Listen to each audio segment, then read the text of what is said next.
Kan jy skaak speel? Maak 'n skyf. Net soos in skaak het jy net 'n sekere tyd om jou skyf te maak.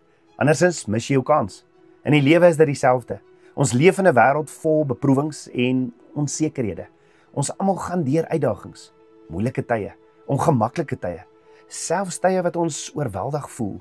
Maar een ding is seker, geen storm is groter as ons almagtige, lewende God nie. Hy is groter as die reëse wat voor ons staan, groter as die mure wat lyk of hulle ons gaan inhou. Dink aan die 12 verkenners wat die beloofde land gaan verken het. 10 het teruggekom met vrees en ongeloof, 'n negatiewe verslag. Joshua en Caleb aan die ander kant het anders gekyk. Hulle het geloof gehad, in Hebreëus imuna. Hulle het gehandel op die woord van Abba Vader. Hulle het 'n skuif gemaak, 'n vaste aksie geneem in geloof. En daardie stap het hulle oorwinning gebring. Net soos Joshua en Caleb het ons ook 'n skuif om te maak. Ons kan nie wag totdat alles perfek is nie. Ons kan nie wag dat iemand anders vir ons die pad moet oopmaak nie. Ons moet beweeg in geloof.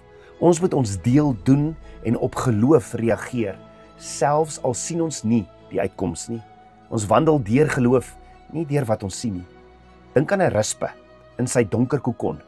Hy voel vasgevang, hy voel beperk, sonder opsies. Hy kan wag vir iemand anders om hom te red uit die kokon, maar hy doen dit nie.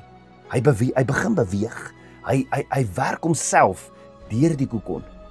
Hy neem aksie. Hy volg sy ontwerp. Daardie aksie, daardie beweging in geloof, verander hom in 'n skoenlapper, vry om te vlieg. Soos die rispe moet ons begin beweeg. Ons moet bid, ons moet glo en aktief aksie neem. Elke stap van gehoorsaamheid, elke beweging van imuna geloof, bring ons nader aan die oorwinning wat Abba Vader reeds voorsien het. Vandag, wat jy ook al in die gesig staar, onthou, Abba Vader se genade is genoeg. Sy krag werk perfek in jou swakhede. Hy het reeds genoeg in jou geplaas om alles wat jou vasdruk te oorkom. Nou is jou kans. Maak jou skuif. Beweeg uit jou kokon. Glo. Strek uit en vlieg hoog. Die nuwe geleenthede, seëninge en oorwinnings wag vir jou. Abba Vader het alles voorberei en wat hom behaag is jou geloof, jou skuif. Hebreërs 11 vers 6. So maak jou skuif. Vandag neem jou stap van imuna geloof en sien hoe hierdie hindernisse wat jou vasgehou het, wegval.